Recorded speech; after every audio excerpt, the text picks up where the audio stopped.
I don't think of it as a career. I think of it as an addiction.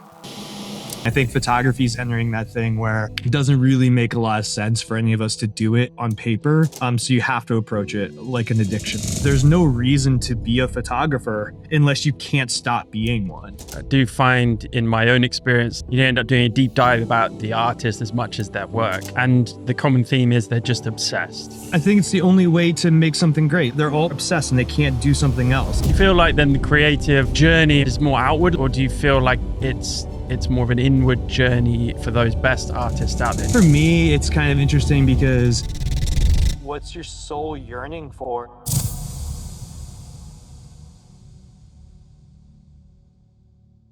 Welcome to the Moo Podcast, uncovering the art of conversation through the lens of photography and creativity, one frame at a time. I'm your host, Matt Jacob, and Merry Christmas to you. Today, I'm joined by photographer, publisher, and I want to say cultural steward, Jesse Lenz. Jesse's work is documentary in nature, but expresses as much more transcendent and numinous. It sits at the intersection of family, childhood, nature, and quiet existential inquiry. Through his books, The Locust and Seraphim, as part of his ongoing 7-book project, he photographs real life without spectacle, allowing this vulnerability, uncertainty, and presence to remain unresolved. Alongside his own practice, Jesse is the founder of Charcoal Book Club, Charcoal Press, and the Chico Portfolio Review, really shaping how contemporary photography is seen, circulated, and of course, valued. In this conversation we explore his early life and entry into photography, why childhood and impermanence recur in his work, the ethics of photographing family, how meaning is constructed through the photo book medium, and what responsibility comes with shaping taste and access and being at the frontier of that. We also talk about reverence, influence, and what photography can still hold in an increasingly accelerated world. So, without further ado, here is Jesse Lenz.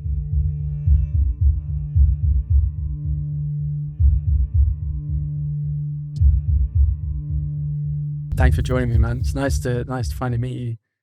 Yeah, sorry it's taking so long. How's the weather over there? Snowy, but I prefer it cold and snowy, but it's like going to warm up, which kind of sucks. So, Yeah, we're at that time of year where we're like, we don't need any more like 30-degree, 80% humidity weather. Right. We're missing, being from the UK this time of year, always miss the kind of the cold and the frost and that snow. So, I'm jealous. Something to get in your bones a little bit. Yeah. Especially if you've got kids, I guess. I mean, they must be loving it this time of year. Yeah, they're always outside playing. We homeschool too, so it's nice. It's nice. Like, I feel like the one downside thing about living in the Midwest is, at least in this area in the Midwest, is there's not a lot to do in the snow. Like, if you're out west, you can ski, you can like cross country ski. If you're like really deep Midwest and north, like in Michigan or something like that, then there's a lot of winter sports you can do. Around here, it's just like, I mean, you can sled a little bit, but there's not really many hills. There's just not a lot to do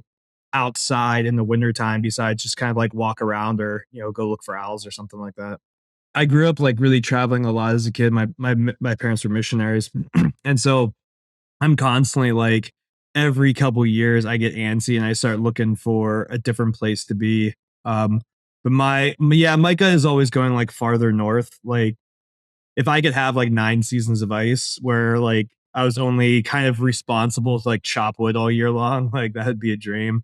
But I think as an artist too, like I'm always really captivated by this idea that like 30, 40 years ago, you could go places as an artist, and be able to afford to live as an artist. And those places usually were really fascinating and like really beautiful. But really since the internet, just like in my case, it's like really far, like remote, like fishing villages in the Northeast, or even like up in like Scotland, like these places that most people don't want to be year round, but yeah, like really set post COVID, like all those places have been bought up.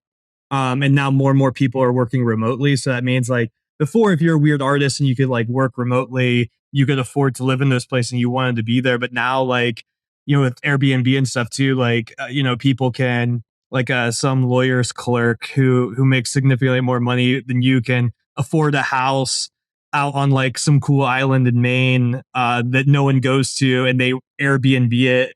You know what I mean? It's like it just things kind of change at a certain point, and it's like, ah, you know, you don't have to be able to afford a house to have one anymore, which is like kind of good, but also like really ruins a lot of really great tucked away places because Yeah. like a lot of the islands that I know specifically, you know, islands have a tendency to disappear quicker than almost any other culture because they're you know, geographically isolated. And so there's always this tipping point in a community on an island. If more houses get sold off for vacation homes to Airbnb, the island can't sustain itself anymore. You can't have a school teacher find a house. You can't, you know, you can't get new kids in. You start losing kids. You know, it's just like the whole society collapses, and like I've seen that happen in like so many places in the past 25 years. It's pretty nuts, but that's a whole other conversation.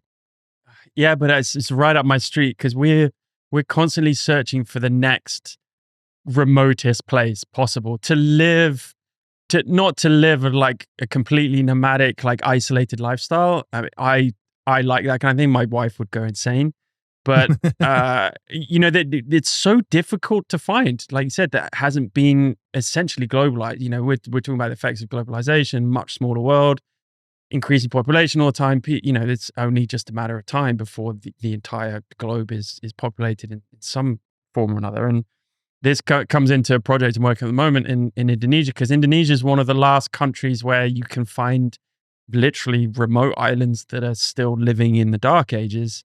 And even those these days are just getting, you know, the government here is just pushing tourism so much. You know, once Bali gets full, which it is, it's fucking horrible at times. It just goes to, obviously permeates to other islands, and they're trying to kind of like drive tourism now to kind of the remotest places in Indonesia. And so now you're getting these just beautiful destination places that are beautiful for me because they're untouched by us Westerners. And now we're just seeing it kind of eroded day by day by us essentially, but by Western capitalism for sure. But it's tough because when you get to a certain point, it's not even like, you know, there was a time where if you do that, you either had to be able to afford multiple houses or you had to commit to being in a place. But now with like rentals and stuff, you just need to be able to afford a deposit. And I think that really changes the landscape because there's only so many people that can afford multiple houses, like to have a house in Bali or something like that. And that's always been that way. But the huge transition now is like, you know, if you can just string enough loans together, you can have 5 or 6 rental properties and you're just like a normal guy who works, you know, at like a bank, you know, but now you have like 5 income properties, but you can't really afford any of them. You're just kind of juggling them and like you're just kind of paying the mortgage on them. And Yeah, so it's it's like kind of created a scary. situation where like there's not really any places as an artist to be besides places nobody wants to be. I always felt like if you want to like live as an artist, you gotta move to like Kansas or something. You know, some places like not very interesting, but like super cheap and it's probably like full of meth. Like that's like where I grew up in West Virginia. And there's the only place you can really, at least in like the English speaking world, like still kind of afford to live as an artist. And like you're saying, it's not even to like be this like completely off the grid back to land, but it's trying to reduce the amount of bullshit you're expected to do on a daily basis that takes you out of the ability to be creative. And I think the more we can like reduce how much we're actually financially and time wise like demanded to be like functional people, like we're probably going to make better art because it's hard to kind of come and go out of those mindsets. Do you feel like then the creative a journey or creative process is more outward looking in that sense, or do you feel like it's more of an inward journey a lot of the time for those best artists out there? Do you feel like we need that consumption, we need that externality of influences, of connections, of experiences, or do you feel like, you know, in an extreme situation, just living by yourself in a cabin in the middle of nowhere, do you think that's kind of a better source of the artistry and the creativity that we need to make impactful work? I think Obviously, for I'm thinking about me, extremes here, but yeah, well, I'm an extremist, so it's fine. I only think in the extremes. I think for me, it's kind of interesting because like the people I'm interested in as artists are usually like I like to consider them more addicts than Like if I think of art, I don't think of it as a career. I think of it as an addiction. And granted, people can like make a career doing it, but really it's people who basically set their entire life up to be able to afford their habit of being an artist as opposed to creating this like business plan. Like my uncle was a heroin addict and like he never sat down and be like, you know what, like I actually think heroin's a better choice than like this drug because like it fits my budget better and I can get it access. And it's like, no, his just whole life became around how can I score? What do I need to sell? What do I need to steal to be able to make this happen? And like the artists that I'm really interested in, this was the same with like music or anything else. It was these people that it seemed like their entire life was just built around how can I be able to do this thing that I love the most that I can. And for a lot of them, that did mean moving to places where they didn't have to really like keep up a certain amount of like income. They could do a small job and then not have to work for 4, 6, 5 months at a time. And I kind of feel like those two things, that kind of externality, internality, they are constantly a force in all of us. But I think that like, I don't think it's a lot of a choice. And I think it's more or less this idea of being able to get away from like the demands of other people or the demands of society on you so that you can fully go interior and really make what you feel like is coming out of you and you can't stop it from coming out. So the best thing you can do is get to a place you can help it get out quicker or more often or with less stress based on like trying to upkeep a certain kind of life. And so addictions are an interesting concept when it comes to art. I do find in my own experience, like the artists that I get drawn to, and you find out more, you end up doing a deep dive about the artist as much as their work. And, the common theme is they're just obsessed, right? They're just Yeah, obsessed. I think it's the only way to make something great. Like you look at filmmakers, you look at musicians, you look at visual artists. They're all people that are obsessed and they can't do something else. It's an incredible laser vision of needing to produce something. And I always say it's like kind of the more crass way of saying is just like I think the art is more like taking a shit. You just have to do it every day, and if you don't, you're gonna get sepsis and die. And it's better to just accept it. It's like it's really cool if someone wants to come and offer you like $50 for like a cup of your shit, but you're not waiting around for someone to pay you to do this thing you have to do every day. And I think that like photography is an interesting background because it does come from a more working class situation because it was always connected, well, it started off not that way, but very quickly within like our generations, it was something that like you did for a job. You were a photographer for a newspaper.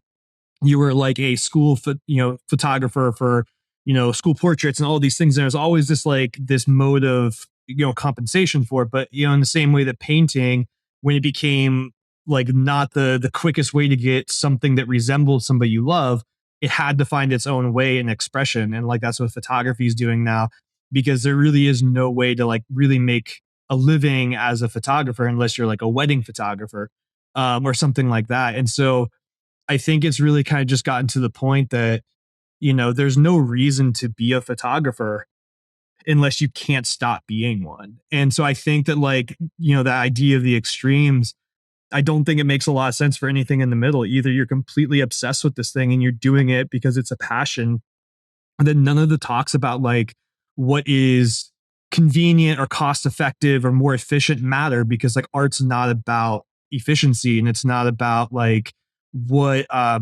gets the job done. It's actually usually about what's most inefficient because it gives you the most opportunities to discover something you didn't know was happening in kind of the wreckage of it.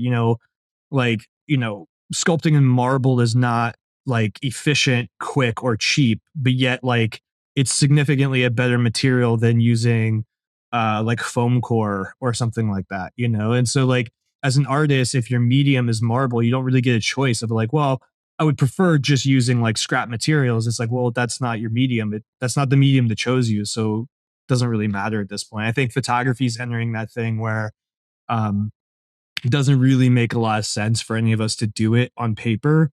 So you have to approach it like an addiction where it's just like, I have to do this thing. I have to be in my darkroom printing every month. It doesn't matter if people are buying prints. It doesn't matter if anyone cares. I have to do it for myself. It's part of my process. It's part of how I understand the world around me. And that's where kind of photography started. That's where things were back when Stieglitz and these people were just fucking around with chemicals trying to figure out how to make something, and they become obsessed with it. And so it's really just kind of like this Ouroboros, like we're kind of coming back to the mouth and the tail, and we can kind of start doing things again for the, I wouldn't say pure reasons, but I think a more artistically advantageous reason. Yeah, almost like a lifestyle, right? It's not something you really even think about. Well, I must Yeah, get up and it's like working out or eating good or anything yeah, else. It exactly. just becomes It's part of your your life. process, and it's part of your mental and artistic workout. You just have to do it every day. It doesn't matter if you feel like it or not. It's what's required of you, so you do it. But this interests me because where's the line between and I don't really want to use the word like amateur and professional, but the you can still create great art if photography is just a hobby or not. I think some of the best art has been made by people who are what you would call enthusiasts. Like, I mean, look at Eugene Meteor. I mean, he was an optometrist for his entire life. He was, he's an eye doctor, and he just made incredible photographs on the weekends and stuff with his kids because that was his obsession. I actually encourage people. Like, I think it's better if you find a different way to pay for your life. Like, I always say, it's like, man, like, if you're in like, have an OnlyFans account, like, do something that's not trying to make photography the thing that you make money off of. Cause it's just, it, like, for me, it ruins it. Like, I had to stop doing commercial photography or editorial because I was like, man, it's just like, I'm tired of every time I go and do something, the client's telling me the way they want it done, and I know it's always the wrong way, and it just kills me. And so, like, I would rather pound nails into wood and like build stuff than I would try and make money off of this. And I think that's like a really interesting thing that you can talk to people about. Is like, I think a really important conversation for people to have is to decide, like, your life is like your first creative project, and like, you're building a life that can, sustain your creativity and sustain your interests and sustain all your new interests over years is really important for a artistic practice. And most people spend so much time thinking about projects or this book I want to make, and it's like, but you're kind of missing the key material, which is like, your art is like, it's an outgrowth of your interests and it's an outgrowth of your obsessions. And if you've spent no time fostering obsessions and interests, you're not going to have consistently interesting things to do or say because you don't know what you want to spend your time doing. And if you're going to spend 5, 10, 15, 20 years of your life working on something that becomes a book that you don't make money off of, like, you have to be able to sustain that level of excitement and interest in the subject matter to get to the point that you've done it long enough where there's any great images there. Yeah, yeah. I mean, if that's applied specifically to, I guess, the fine art photography world, where books are, an important part of that. I mean, I meet many photographers who are just obsessed and but super happy with wedding photography. Man, I wish I could be that way. It would be so awesome. I wish it so much. But no, I mean, that's like, I tell people, it's like, man, if you don't mind shooting weddings, if you don't mind being around those people, like, handling, it's like, that's like your superpower, like, for me, like, I don't, I can host events. Like, I spent years, publishing things before I started doing my own work. I understand how to put on, like, you know, how to handle the logistics of like 200 people. Because I used to, like, back in my high school days, I like built music venues and like used to like book tours for like the bands I was in. So it was like this whole idea of like bringing people to a place. Like, I understand how to do that. So like, my life has took that direction for how I make a living, but the only way I can do that is because it's also directly connected with my artistic practice. So like, any time I spend doing that, I feel like it's parallel to what I'm doing or parallel to like connections or anything else. And that's how I personally have to justify doing that. Like, I can't physically spend time doing things I feel like are pointless. It's why, like, I never like being in school or anything else, because you're kind of forced to do things you didn't want to do. And I don't really, work very well in those situations. I don't want to kind of lose this train of conversation. It's really great, but it kind of, I'm going to ask you a few questions. Just kind of rewind back to how you got into photography and stuff. So, like, you talked about, actually, I had it at one of my notes, and you mentioned it, like, if your life was a project, right? And for me, when I see your work, and I've been following you obviously for a long time, and I have a couple of your books. Obviously, I know kind of Jesse Lenz on the outside of it, many interests, multifaceted artist. You've got so much going on that we're going to dive into both as an artist, an entrepreneur, and curator, etc. So if your life kind of was that project, what is it that's important to you or what has been? So kind of if you could rewind a little bit in terms of how you found photography, why that was important to you, and kind of what the tenets of that life project would be about. So, I mean, looking back in hindsight, I was exposed to photography in my teenage years through skateboarding magazines and like heavy metal. So, I got into photography really because I loved the things being photographed. And I think that more than anything else has been like the consistent trajectory of my entire artistic career is like subject matter is really important for me. Like what you're looking at tells me a lot about who you are and what you think is worth spending time with. So I think that's like, kind of looking back, that was the thing that I've realized over and over again that a lot of times the artists I'm the most drawn to similarly have came to photography through some other medium. Like they're really interested in travel. And so they're traveling. So then they end up taking pictures because they wanted to represent what they see. And then they end up being obsessed with photography and that starts the whole thing.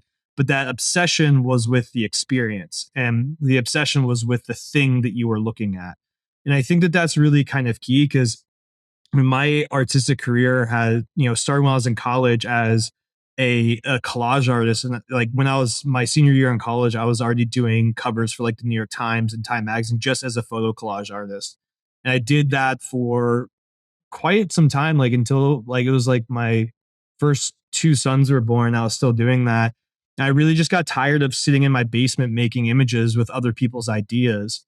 And so I decided I wanted to start doing photography again because that was the consistent that I had when I used to travel with bands and stuff like that. Like I was always photographing. It was kind of like my excuse to do something artistic while I was traveling. So I wanted to get back to that. So I started my own magazine, this like independent quarterly that was really just an excuse to like have a team and to like have a like to do the stories I knew no magazine would hire me as a no-name photographer to go and do that I wanted to do, but I knew it was the right kind of work to do. And again, so it was like coming up with a business model, coming up with like learning how to explain what you're doing to the internet, basically to get support to do something nobody else was doing was like pretty kind of core to that idea. And we did that, I think, for probably about like 7 years or so. But that led into my discovery of like monographs. So, photo books. I'd never really knew of them before. I was always making independent quarterly. It was a 200-page basically photo book with some writing in it. And when I discovered monographs, I think the first book I ever saw that I bought was Larry Tao's The Mennonites. And that book just kind of changed the way that I thought of photography because I was like, oh, this is what I've always been trying to do. I just didn't know this existed. And that was kind of the genesis part for Charcoal was basically taking people along with my journey of discovering photo books and curating them and showing them the things that resonated with me and with like people that I really trusted. But again, so like, I don't know if that exactly answers your question, but like photographically for me, it always comes back to like the consistent through all my career is like, I need to be deeply obsessed and almost in love with whatever I'm looking at through my camera lens. And if I'm not in love with it, I need to be trying to learn how to love it by using the camera. And for me, when I moved to Ohio, that was really important because I didn't want to be here. We had just spent almost 2 years traveling North America in an Airstream, kind of looking for a place to belong. And we never really found it. So when we moved here and bought the house that my wife grew up in, I was really kind of like, felt like a failure. Like I felt like we spent 2 years on the road. We are trying to go to Alaska. I had all these dreams of like finding a cool town back in like my home state of Montana or something where we both just kind of fell in love with the location and it was like a happy ending. And we just never found that. So when we moved back here, I realized like I started traveling quite a bit again and photographing in like Newfoundland and photographing with one of my close friends, John Levitt. And I remember showing him some photos I started taking here, but I kind of always hated people who did family photography. I always thought it was like really boring and uninteresting. Um, And so I started just like, I was always photographing my kids, but just as a dad, never as like a serious pursuit. And actually, I felt like I wasted a lot of my time when we were traveling because I didn't really photograph the actual cool story, which was like a family of 3 kids and a Yeah. dog, like living in a 30 feet of space. Airstream. Did a little Yeah. bit, but not much.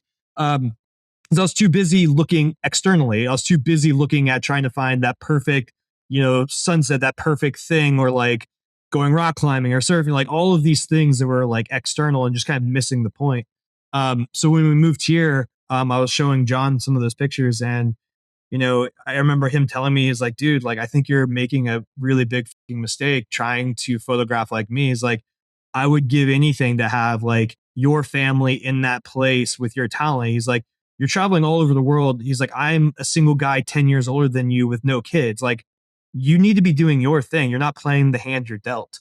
And that really stuck with me. And like, I realized that like my subject matter is not necessarily something that I get to choose. It's kind of what's given to you.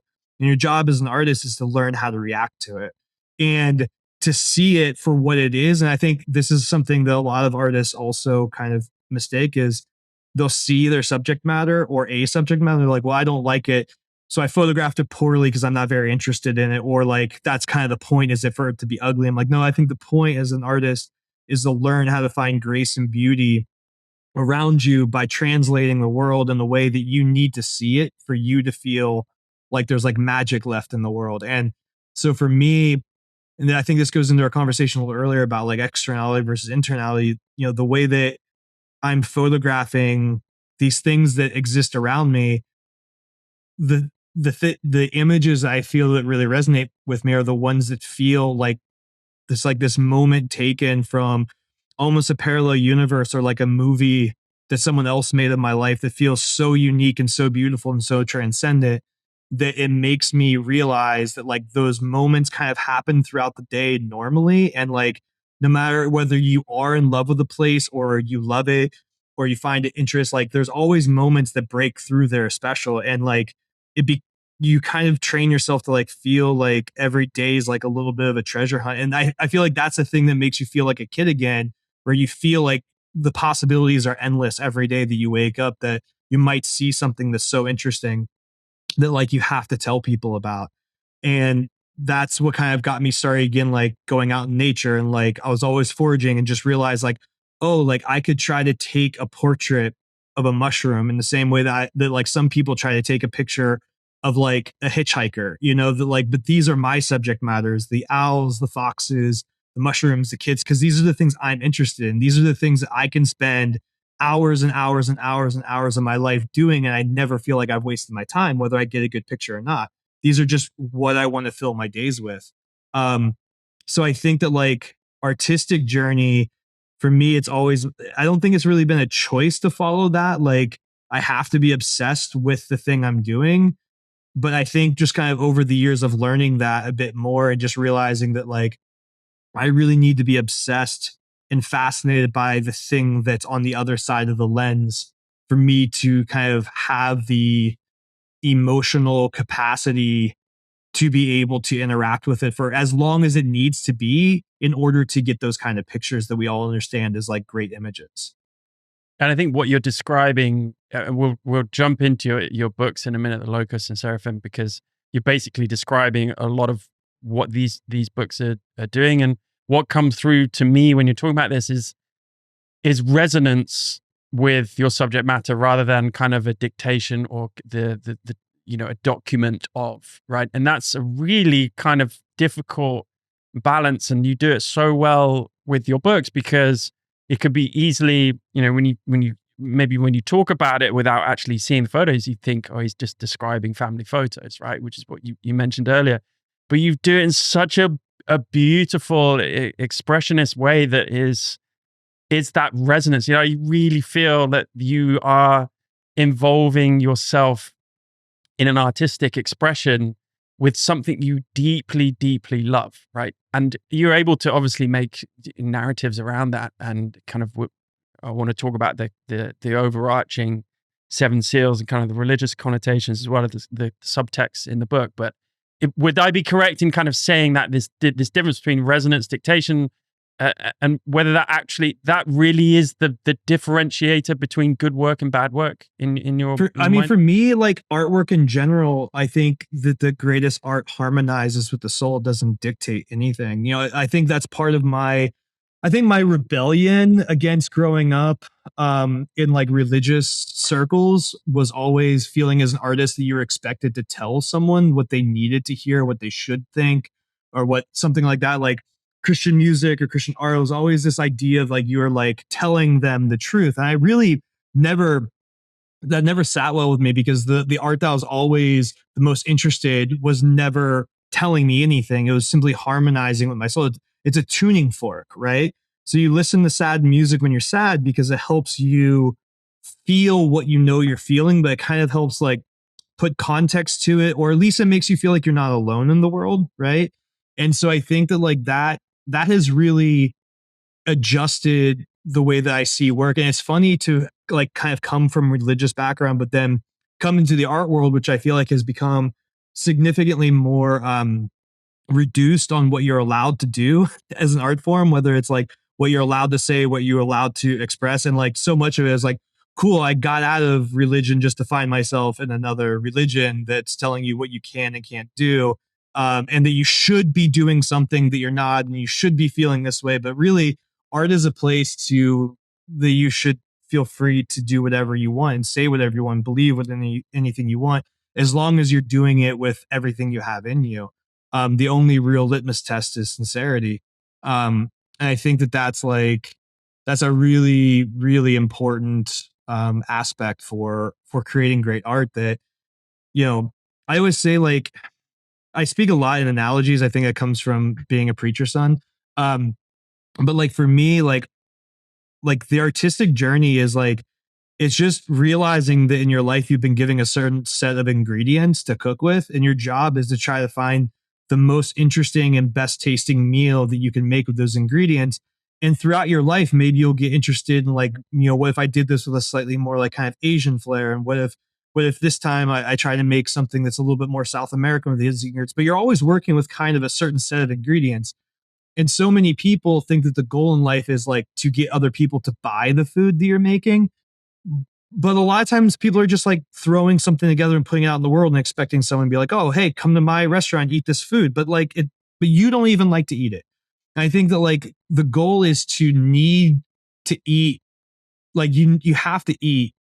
But if you can get to a point where you desire the food that you make for yourself with your ingredients, and it's something that you look forward to every day, that like when you get home, you're so excited to make this dish that you love eating so much, like that desire and that focus and that energy that goes into it is irresistible for people. And at some point, someone else is going to try it, and you'll have honed it so much for yourself, for your own personal intake, that when someone else tastes it, they'll probably have never tasted anything like it before. It becomes like a truly authentic voice. And I feel like with most of the really great work I've ever seen, the artist is making it because they can't live without the work.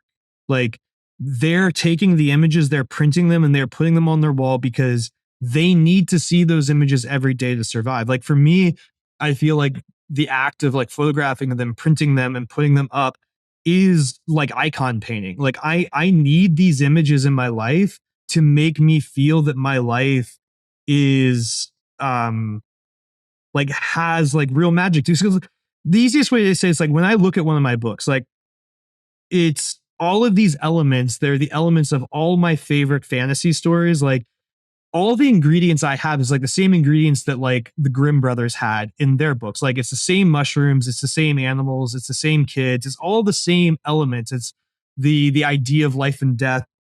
And so like when I see that I've made this book or this meal with these ingredients that are like the same ingredients of some of my favorite things, but mine are done with actual moments that happen basically within my property, my house, and like the areas I bike every single day and hike, it makes me feel like, well, if those are all real moments and these moments I captured on camera are full of magic, then that means that my life is full of magic. And whether or not it feels like that every day, I have the evidence to show that it is actually full of magical moments. And so when I get frustrated, depressed about like the normal bullshit that happens in everyday life, like not being able to make art because you have to take your kids to, to ballet recitals or anything. You just reminded like, man, like not only are there tons of magical moments that can happen within those things, even in places that are disgusting to your eye, like you can find a moment in that that's beautiful, but also that like the way there and the way back is full of other areas that you might discover something that you've never seen if you're just looking for it,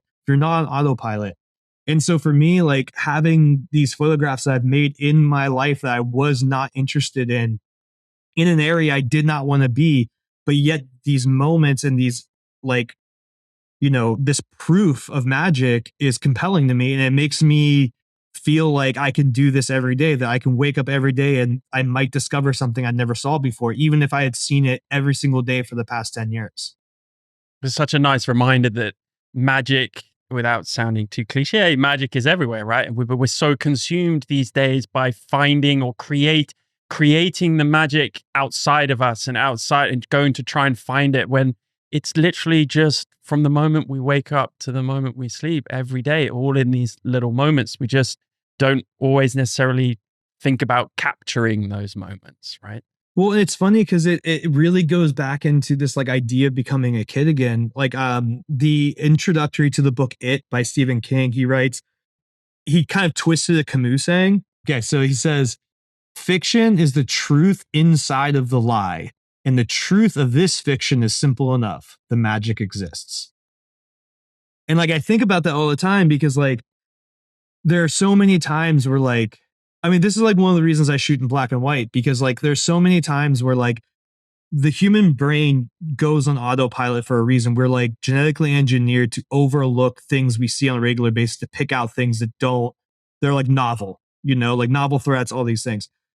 But rediscovering the things you take for granted is the thing of that children have, because every experience is new to them. And so like this idea of like becoming a kid again, like all these great like stories, these like fantasy stories and everything, it's always really about bringing childlike wonder back to your adult life.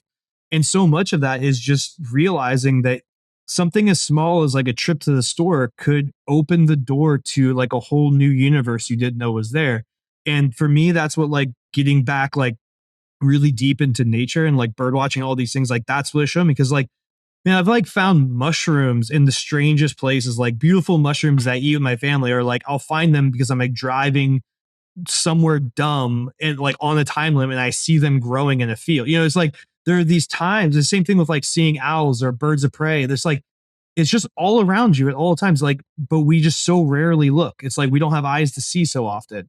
And like just realizing you can click into that gear and then magic's all around you. That's what like, it just makes you feel like, whoa, like, yeah, like this time of year too, because we're like watching tons of Christmas movies. It's like you realize like that's the whole idea of Santa Claus too. It's like as a kid, you think it's a physical manifestation. As a parent, you realize no, it's actually this like experience that like when I, believe in this thing, it actually does make me a nicer person. It really does do these things. So like that is just as real of magic as what you think it is as a kid. And I think it's like a more mature understanding of like what magic and what all of these experiences really are. And I think that's the way with artwork too, where I think we get really cynical as artists a lot because we think so much about the commercial value of the things we're doing or whether or not they're successful or if we have a big following on social media. But so many of the great works of art, so many great films were never realized within the artist's life. And you realize like, it's just not about that. It's about making something so meaningful to your soul that makes you feel like your life is still worth living. It's like all of these things. It's like, it's why we do it. It's not for anything. It's for ourselves. And the quicker you can get in touch with those things that make life beautiful to you, you're probably going to make something truly authentic and interesting. And other people are going to like it more too. It's like that weird catch 22. Because it comes through in the work, right? If you do it with that sincerity that you've just talked about so much and staying true to what you love or what you know and what's in your life and that magic that you can spot because you're doing it authentically rather than trying to fabricate something. People most of the time see it, maybe posthumously sometimes, but people do connect with that. That's what we really connect with on a page. Or it's that harmonization of the soul, man. It's like what's your soul yearning for? If you can make something that tunes into your own soul and helps you relieve that pressure in your own soul, it's going to tune into somebody else. Maybe it's only 30 people it's ever going to be in tune with. That's 30 people you've helped relieve the pressure of their own soul to. And I think that's really important. Um, and I think that's like, I think it's always important to say, it's like, to me, I've always been really attracted to like the filmmakers and composers, like even someone like Arvo Pärt or Tarkovsky, these people that almost have this like spiritual pursuit within their music or their movies. Because I do think that what we're talking about, this like this yearning for the soul, is like it is a transcendent desire that not every artist has. There's so much great art that's made by people that don't have that desire. They just make cool shit. And I think it's always like important to, it's not saying that like no cool things could be made, but like the things that truly move me to tears are things that have this at their base. And I think that if that's also your desire, is to help move yourself in that way and to move those around you, then like that's a specific path that many other people have walked down in the past, and many other people walk down completely separate paths. Like, you can look at Christopher Nolan and like Tarkovsky or Bielatar, and they're all three great film directors, and they're very, very different in how they approach things and what they think is important because of who they are as human beings and what they prioritize in their life. So, you know, I think that's always a good thing to point out as well. Yeah, but I mean, there's still common denominators. There's a common thread between all of them, right? The fact that they can make people move and make people feel something. That is magic in itself. Is the rest is just taste and subjectivity. Yeah. It's all that like 10,000 hour rule. It's why like Robert Frank became friends with the Rolling Stones. It's like they all had this certain amount of mastery and obsession in what they do. When you get to a certain point, you realize like that's the common denominator of everyone at a certain level, is they just have this drive and desire and need for the thing. Like their need isn't for the thing to be good so that it's commercially successful. They need it to be good so they can consume it. They have a high bar of excellence of what Mm, they put inside their own body or what they consume because they have good taste. Like one of my John Levitt, who's one of my like closest friends, he was a food writer for the Boston Globe for a long time, and he has like a master's in gastronomy from like University of Tofino or something like that. And so like he was the one who taught me so much about photography, but he has this understanding of food and to like a way that I never really understood. But like there's so many parallels between like taste, right? Like having really good taste is something that's very hard to develop. It requires lots of eating, lots of training, and lots of thinking. But more than anything else, it has a lot to do with extreme passion for what you're doing. You can try to develop taste, but unless you're obsessed with going out and trying stuff constantly and like understanding what it is about it that makes it interesting, you're just not going to put in the hours that it takes to like really develop a really good sense of taste. And so much of being an artist is like having good taste and knowing where you came from and what you're trying to do. And you're not consuming, like I'm not consuming these books behind me because I'm just trying to be better. I'm doing it because I actually have a physical need to consume it. And the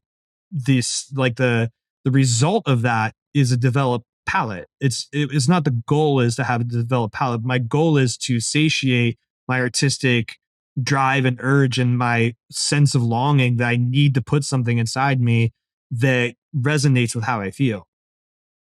yeah, fascinating. Well, let's talk about the kind of what came out of all of this obsession and I guess consumption as well as practice and in your books. And I really want to kind of tie in potentially your childhood with what you've been able to create with your first two books as well as what's in the future. Is there a lot of kind of ties there with kind of that childhood wonderment that maybe you did or didn't have growing up in a religious family, and kind of projecting that as well as kind of reflecting it in the work that you've done with your books? Yeah, I think that a lot of my connection to the physicality of nature comes from like a real kind of disembodiment I had growing up, where when so much of your life is spent thinking about what's going to happen in a different life, you by definition become very disembodied in this one. And so, you know, so those beliefs mixed with never really living in a place for very long term, like the place I lived the longest was in West Virginia. That's what like I went to school there and ended up going to college there. Um, but every place you're not from there. Is like a defining characteristic, and that's why I was always a traveler. It's why I don't feel comfortable being in any place more than a few years. Like I feel the most comfortable when I'm on my way to the next place, because all your hopes and desires and dreams are in front of you at those times. You're never dealing with the reality of life. You're dealing with this excitement. And I think one of the hardest things, whether it's like artistically or just in life, is like kind of coming to grips with the way that things are, but then finding opportunities within that. Like it's very tedious and annoying and not very not very fun. So like I feel like, you know,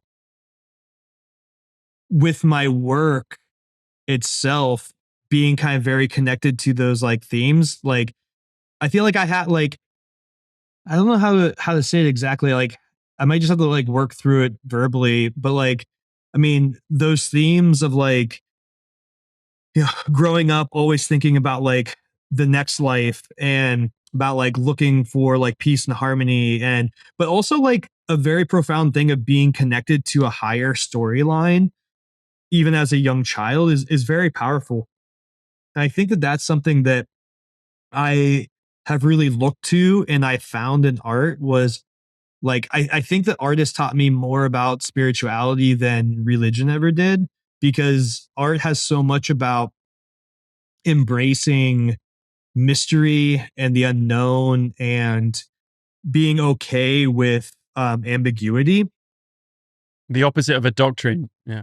No, absolutely. Like the opposite of yeah, of doctrine. And so growing up with like this idea that like the best thing in the world was having an absolute answer, becoming an artist, or maybe it's why I became an artist, was all about like actually like I think mystery is the best thing, because the only reason the like a painting is, if you're going to pay thousands of dollars for a painting and you're going to look at it every day, the worst thing you can ever feel like is you ever figured the painting out. You know, it's like Yeah. Yeah. Yeah. the mystery of the Mona Lisa is what makes it interesting, and it's not just like a mystery you can put your finger on. It's just this like feeling of enchantment, and that idea of enchantment is the thing that we're constantly drawn to as artists in other people's work. Is when I view this work, when I watch this movie, when I listen to this song, I'm enchanted by it in a way that I can't quite put my finger on, but I know it's what I need right now. It's just an itch. It's an addiction. It's just this little thing in the back of my head that I need to do to be able to like make the world feel a little bit right again. And I think that like those things like that desire to make something, but also find a way to connect that to a larger arc of humanity, for me with my work is really important, because I don't want to just photograph. Like I'm not interested in like documentary photography of my family of like, here is us in this time. I'm trying to make something that feels like a film I would want to watch, but made up with all of the real elements of my life. So I'm not really interested in like this idea of like, hey, this is the world and you know, this is the modern world of 2025. I have no interest in the modern world whatsoever.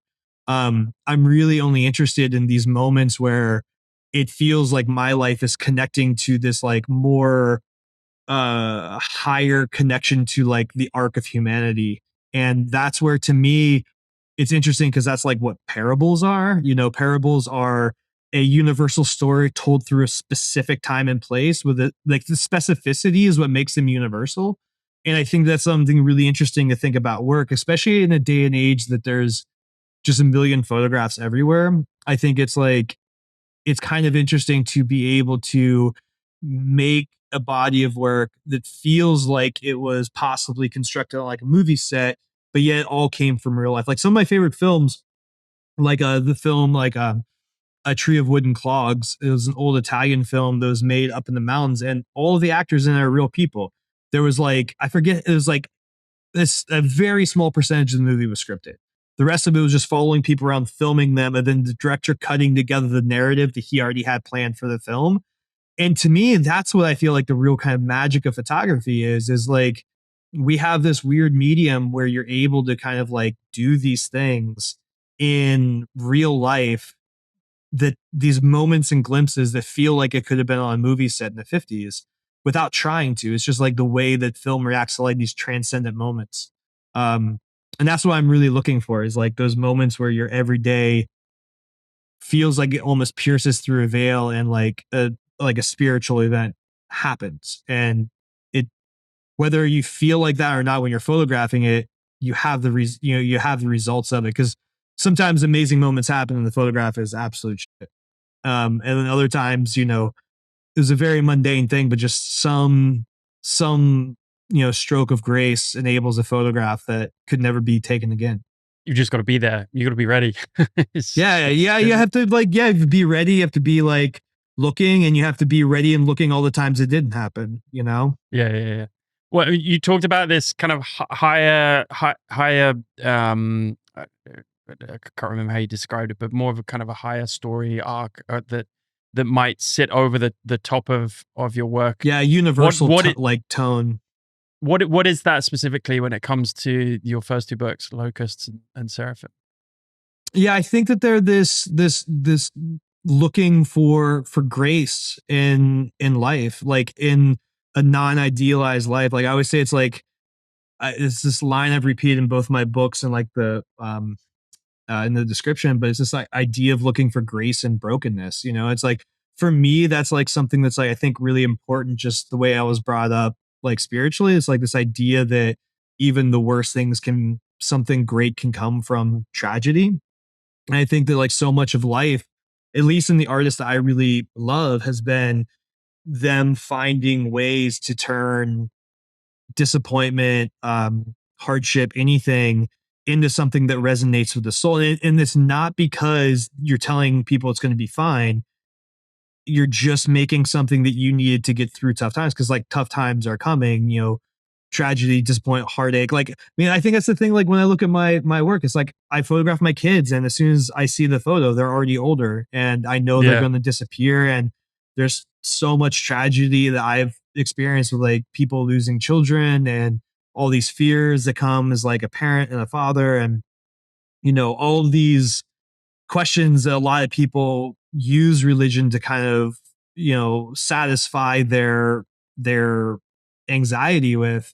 And for me, it's about trying to like come face to face with those things, that in spite of the fear, and in spite of the longing, and in spite of the loss you already feel, find moments of beauty and grace, because I think that's all we can really do. It's just like, you're with someone that you love, and they're not going to be there, and the only thing you can do is like enjoy the time you have together.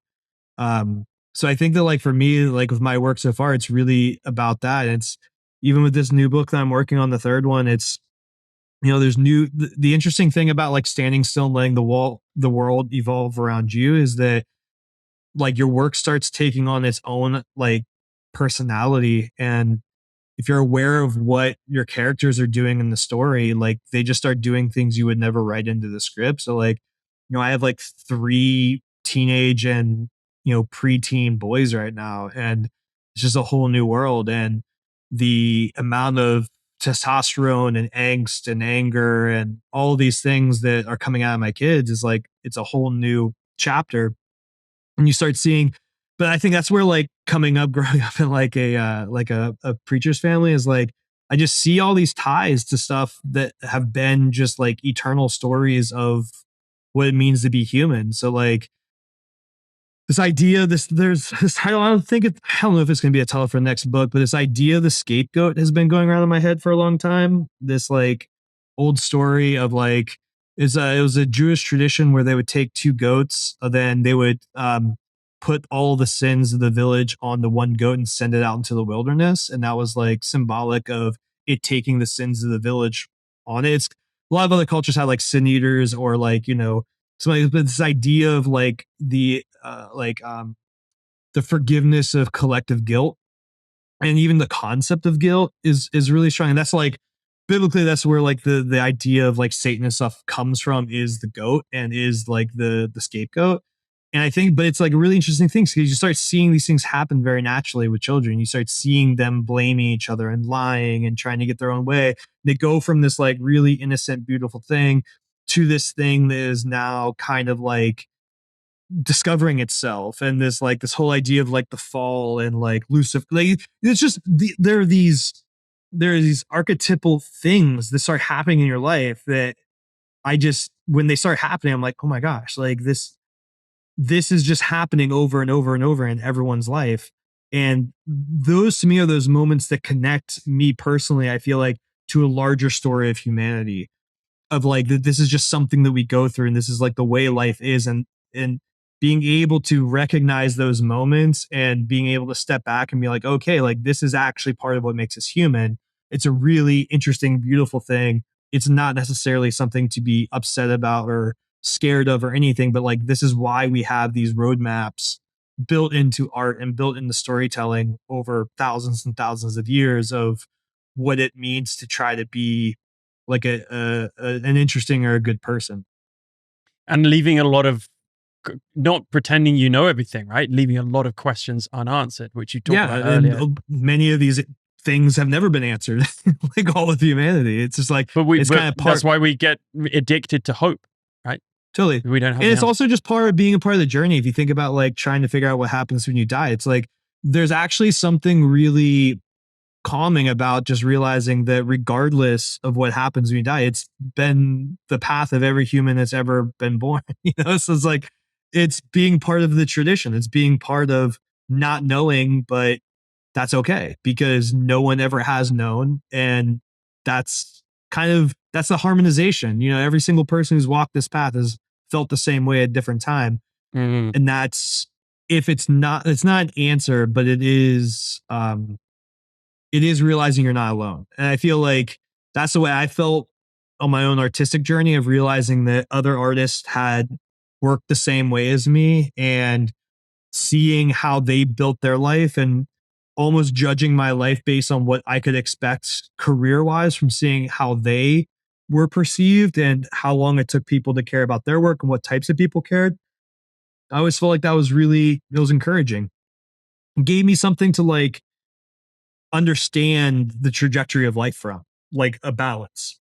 Yeah, it's such an important human need, isn't it? Even as, artists or whatever you do, just to not feel alone. Yeah. Oh, there's someone else out there that feels the same. Or there's someone else Or there that was someone understands me. 30 years ago that felt the same way as me and they wrote it down. And so that becomes part of being part of the lineage and part of like doing your thing of like, okay, now it's my job to record and write down what it means to be doing what I'm doing right now, because I found strength in someone who did it 100 years ago and I found their writing. So how can I leave my mark that maybe in 50 years, one other person finds my weird path and it helps them? Because it's about like, someone nurtured me so much and they were never trying to nurture me, but what they left behind helped me so much that like I can help someone else, even if it's only one or two other people. That's all I needed it to be. And it's like it's part of being a part of the lineage and like passing something down that's worth giving. How do you think your children will look at these books? I mean, they're old enough, obviously, to look and kind of understand them now, I guess. But 20 years from now, correct me if I'm wrong. You're planning to make 7 books, or tell us a little bit about the bigger project. But what do you think your children also will be looking back, and what do you hope they will maybe get from these books? I always say like I can't say what they're gonna think because it's clearly not a pure documentation of like their childhood, right? It's my vision. But what I really hope that they see, like when I'm gone and these books are left behind, is when they're going through a similar point, like feeling that same harmonization of like this is this is what my dad like saw in us and saw in this time, and this is the magic that he found. And like leaving out, because I don't think, unless you like write a lot or journaling, I don't think there's a lot you can really leave behind your kids that like helps them understand what you were going through or what you were like, what really stood out as magic with them, right? Like beyond like telling them, it's like you can't really show them. And I think that that's like something I'm really happy about, that like maybe years from now or even like your grandkids, they see something and it harmonizes with them and they're like, oh wow, like this angst or this not feeling like you're gonna parent, or like the fears you have as a parent or a grandparent. It's like, oh man, like all of that is just like they were going through the same thing. Maybe that's why they felt this way. Maybe that's why they were doing this. It just, I feel like it just helps give context to your own humanity and what you needed at those times to be able to like um feel sustained. Yeah. So, and Yeah, I for love me, that. like, I mean, this whole kind of like project, it's again built out of necessity. So when I did my first book, The Locust, I realized that like about every 4 or 5 years, I have enough images to make a book. And I don't ever want to be so precious with it that um, I feel like I need to wait until the end. Like I think out loud anyway. So I kind of have to get my ideas out into the world before I understand what I'm doing with them. And so the first book came out and I was like, I knew I was going to do some more, but I just had twins at that point, and that was my fifth and sixth kid. And so I was just like looking, I was like, well, Wow. in reality, when my youngest kids graduate high school, if I do a book every 4 to 5 years, that'll be 7 books. Seven's a really interesting number for like numerology and all these things. It's like, it's a good, strong number. It gives me something to work towards. And I think more than anything else, it gives me a sense of like me making this work at this time, spending time doing this, it's not wasted and it's not so far off in the future that like I can't wrap my head around what it would be. It feels like I have this freedom to make work in like an episodic journey where I don't know where the story is going right now, but it's going somewhere.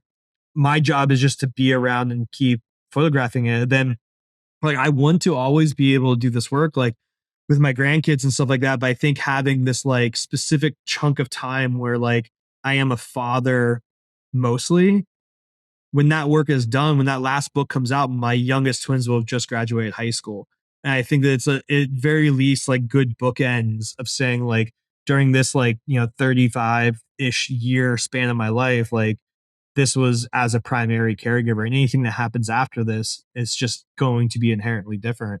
So it kind of like, yeah, for me, it's like I need big kind of crazy goals to feel like when I'm trudging away with every single day and like the constant disappointments you feel and the constant like, you know, just not hitting the mark daily, that you're still building towards something, Yeah. it's just like, okay, cool. Like, I mean, I do this all the time. It's like, I go through like a year or two. I'm like, fuck, I haven't taken like a good picture in so long. And then you finally sit down, you look back and like, okay, maybe I got like 30 or 40 in the last year or two. Okay, like that's not bad. And like every year you get 20 more, then like, all of a sudden you're like, okay, like I got enough to make from now. But it's like every time you start over, it's like I'm never gonna take another good picture again. It's like you just always think like it's never going to happen. This like crazy moment, like my kid playing with a cat that's being chased by a dog with two owls. It's like that moment's never gonna happen again.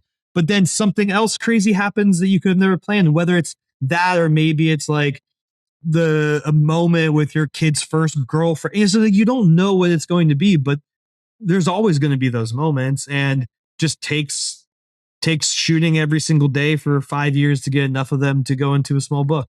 So Yeah. it's just Yeah. it's a math problem at a certain point. Yeah. Yeah. Just easy, isn't it? Yeah. Can you tell me more about the what you're working on at the moment, or at least with the book, the shipping and the book of the month, I guess? Like, I mean, there's so much going on. Oh, I can imagine how yeah, I was busy gonna you say, are. how much do you want to get into? I almost feel like these things need like 3 or 4 different episodes on. Well, we let's touch upon the photo book as meaning for now, and then we'll probably jump into Charcoal Press, Charcoal Book Club, Chico stuff, and we'll try and touch upon those a little bit. So we were already talking about your books, which I guess the medium in itself as a photo book is an obsession in itself, right? So I think, yeah, the photo book's really interesting because it's a fairly recent development in you know, the whole scheme of the art world. Um, I feel like it's really interesting because I think I wish I was a film director, but I don't really like working with huge groups of people, and I don't like raising money and stuff like that. Like I don't like people telling me no either. So photography is this weird thing I found myself into.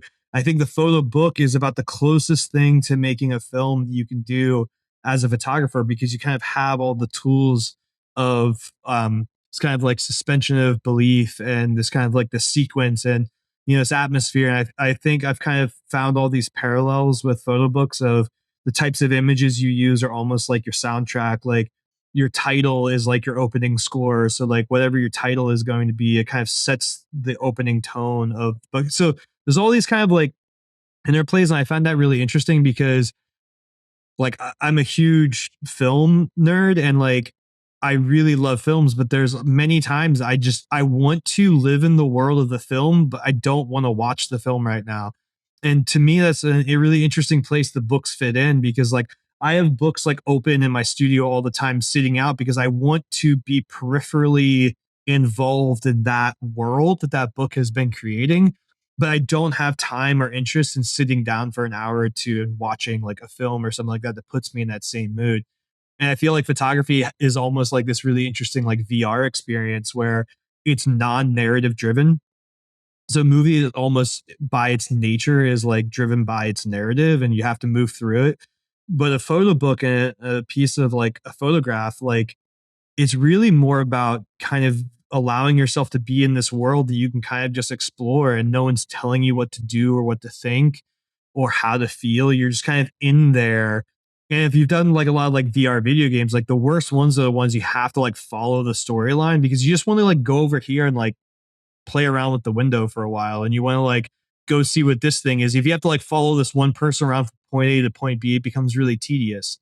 I feel that way with like photo books that kind of like come from like a little bit more of a previous era of photography books where it was more about like basically printing a photo essay in book form where it was about this narrative and it was about something.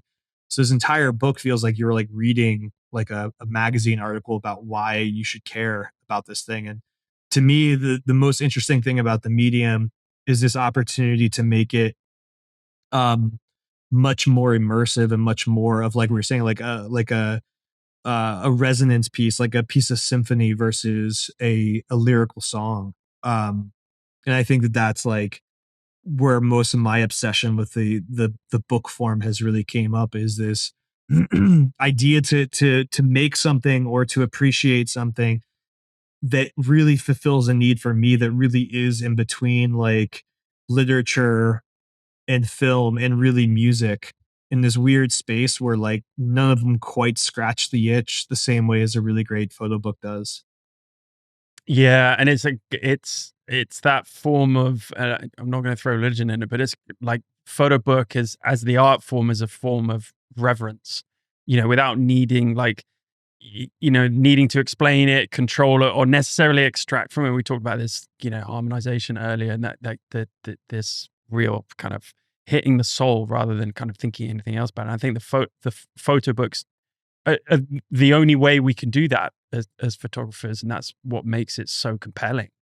Well, and I think it really is like it's almost like the natural, it's like the perfect endpoint for a photograph. Like the wall was never the best place for a photograph. It still isn't. And it's why galleries and exhibitions and stuff are dying off. 'Cause it's not the ideal environment. It's not the ideal place. So many of us learn photographs through books to begin with. They're very, it's very blue collar. But there's something so intimate about a book. And I think about that all the time because like I sit with a book in my, I'm alone with a book, right? It's in my lap. It's like a child. It's you're smelling it, there's like all these like peripheral things are happening. You're feeling it's like it's a very intimate experience. It's so much more intimate than almost any other form of art we have because like you don't smell a movie, you don't feel it. You have those feelings like in a theater when you're having popcorn and it's dark, and that's what so many cinephiles like is this like experiential aspect. Both a book like you have it every single time you open it up, and I think that there's a really deep aspect to that. Um, and it's kind of it's weird. I've thought about photography a lot in like opposition of other I've thought about photography a lot in like the way it relates to other art forms that have a more performance based thing. Like growing up for years, like traveling in bands, like there is a benefit of those art forms having more of a practical utility in people's life where they want to go to a show or they want to go see a band play live because it's an experience. The same thing as like going to in a religious like ceremony. There's like pomp and circumstance and fragrance, and it's more immersive. But it's interesting because I think if we're thinking of photography as photo books, is there is a version of that because you have your own personal experience with it every single time you have it in your lap. And I think that's like I don't think it's really touched on in many other forms of art. It's like why people collect vinyl, because there's this tangible ritual of putting it on, of cleaning it, of sitting in a room and listening to it. It's very purposeful.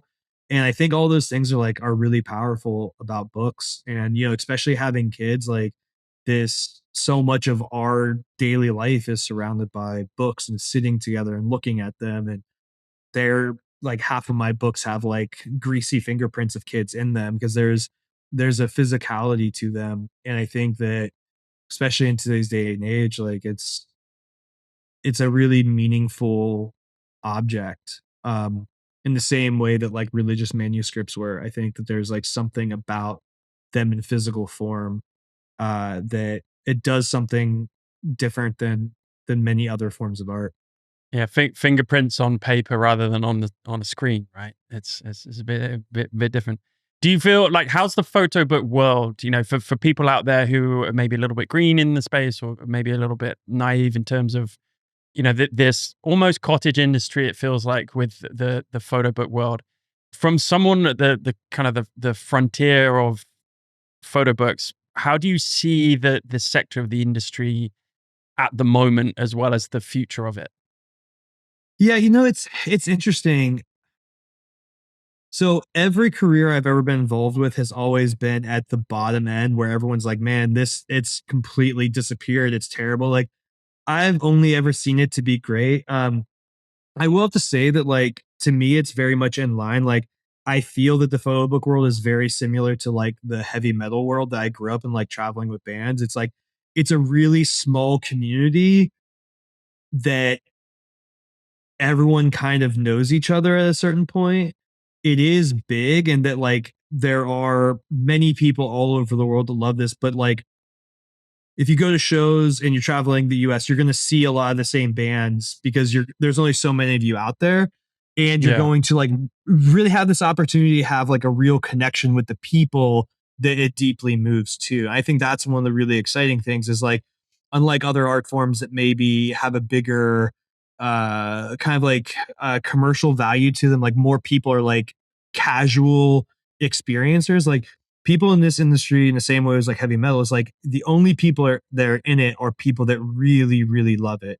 And so it might not be huge, but the all of us that are doing this, we're doing it because we need it too. So it's like that there's a lot of bonding and a lot of camaraderie inside of the quote unquote industry. But I also feel even weird about saying that because the reason I've started anything I've started is because I've been on the outside of whatever this small community is, because I am not really interested in like academic understandings of photography. I'm not really interested in being in this like in the what kind of was the art world. Like I have a very different interest in it. And so even everything I'm saying is really kind of speaking specifically to like I say it's just like music, man. It's like I feel like I feel like it's almost like growing up in like Nashville and being super into like punk rock and heavy metal, and every music venue around is only doing country music. And your ability to like, okay, I'm gonna start my own venue. So you start your own venue, and like all of a sudden more and more people start coming because there's other people around that would like to have a heavy metal venue in Nashville, but it's not the standard. It's not the industry that exists there. And so you kind of have to create your own space. But it's like that whole like if you build it, they'll come kind of thing too. Because um I don't know. I think if the internet has taught us anything, it's like if you have any sort of proclivity or obsession, you can find some other people that have it too. So can you be more specific with that when it pertains to charcoal press and kind of why you started charcoal? Was it kind of outside looking in and like, oh, I want to basically know more about it and be more immersed in it, or was it a need for doing something different that no one else was doing at that time? When I got into photo books, I quickly realized that like all the curation and most of the stuff I was seeing from like people saying, "Hey, this is a really interesting book, a really important book. You should get it." I just kind of consistently was completely uninterested in the work that was being shown. Because none of it hit me emotionally. It was all like academic or quote unquote important work. But the work that always floored me was like if I talked to some of my mentors, people I really trusted, whether they're photographers or not, and found out what books they loved and the artists they loved, I would immediately find someone I'd never heard of before, and their work just knocked my socks off. And it was like, oh my God, this is exactly what I was looking for. And so it was always this like kind of word of mouth, like, hey, if you like this, you should check this out. It's just like every other thing in life. Like if you wanna if you want to develop interesting music taste, get 3 or 4 best friends that are obsessed with music and obsessed with different kinds of music and just take their top 10 every month and listen to them. At some point, you'll develop a better understanding of what really they're interested in. And so like I kind of realized very quickly that within like the photo book world specifically, most of the people that had any sort of like platform like that were either kind of connected to an institution or they're like kind of academic based, but it wasn't really anything that I liked. And so it was really just I had learned through doing the magazine I used to do and then kind of my previous lives that if I felt that there was a lack here, then there probably was, and I could probably do something like to help other people like me. It was really just about sharing the things that I fell in love with and, kind of reaching out, like letting other people know, like, hey, this is what I'm really into. And the people that were attracted to that, they would be really happy and then they would be along for the ride. And then over time, the goal was to always then to be able to start publishing people because for me, what I realized doing the magazine I used to do is that it's very difficult to keep people interested in what you're doing every time you need to do it again. And so like when we were publishing that, every time we did a new issue, it was always like, hey, like we're doing another issue. Like, do you want it? It was like this constant, like it's an attention economy. So it's constantly asking people to support things. And what I realized going into it, I had some friends making photo books and I was like, this really sucks because there's no publishers the way they used to, where they would just come and be like, think your book is great. We want to publish it. We're going to do it. Everyone, it's like you have to raise your own money or you have to pay for the whole thing or you have to do the whole thing yourself and self fund it. And so like my goal with Charcoal is like, well, at some point I want to have this base and this community of people that really love the same thing as me. And so when I find something, whether or not it's an archive or whether it's a young artist that no one's ever heard of, I want to be able to have the trust of people to trust my instincts, to be able to give that artist a deal I would never get, which is like, hey, I'll come in, I'll spend 2 to 10 years of my life working with you, and you're not going to have to pay a cent for it. I'm just going to do it. I have the community, I have everything already built for it, and be able to really like give a platform to people that would never be able to do it themselves. And I always felt that way, like even with music, like, when you're like booking shows, I always got excited about like, yeah, you have your headliners and stuff, but you always have your like your side stage acts where like if you really do your job well, like everyone who shows up at the show actually starts trusting you as a promoter because you know that every single band coming is like there for a reason. They're not just there because they'll bring people or not just there because like they're cool, but it's like specifically like you should pay attention to them if you care about this thing. And so I feel like with Charcoal, like that's where I started with it was really just to kind of put out a bat signal of like, hey, like this type of work, which I always say, like looking back like 7 years back through, I think it's been 7 years, might be 8 of like curation every month. It's really just every book I can point to is like every book is made out of that same desire. Like I said, it's like it's a book made of necessity, not of desire. So like the artist just had to get it out of their system and make it. And I feel like all the books that we've curated, you can look through that and you can feel that sense of desperation in the artist of needing to get the book, not just the book, but the work itself out into physical form, like get it out of their spirit. And, you know, when I think like when people get interested in that and they like the curation, then it just opens up the doors to the other things we're doing with, publishing or something like that. But it's exciting because I feel like Jack Woody at Twin Palms is really kind of the last publisher who was not a photographer, but almost every single book he put out had this consistent vision and voice because he was an artist making work with other people's work. And it was really strong. It's like it's why he had such a consistent kind of run of books throughout the years that he was the main publisher at Twin Palms. Because he needed that work. He needed those people's work, and they were never going to make a book that he desired. So he found their work and produced a book. Then, whether you had ever heard of the artist or not, if Twin Palms or Jack was putting out a book, you paid attention to it because it was probably worth looking at if he spent 4 or 5 years of his life working on it with the artist. Wow, that's interesting. I didn't know that. So then, how has your voice and vision at charcoal been cultivated through the years of doing it or evolved? And so, what is that? If you would kind of define that, what would that be? Um, it's hard to say. I think that like charcoal press is it's obviously it's what I kind of think of as like it's a more focused execution of what I'm interested in. Um, like the book Sealskin we did a little while ago is a good example of this. Like, this is a guy, Jeff, who was obsessed with a specific thing in his life, which was being a fisherman. And he wanted to be a fisherman in Maine. He wanted to be a fisherman. He wanted to have a little house that he built with his own hands on this little island he got. He wanted to have a family. And the photographs were just the result of his obsession with his life.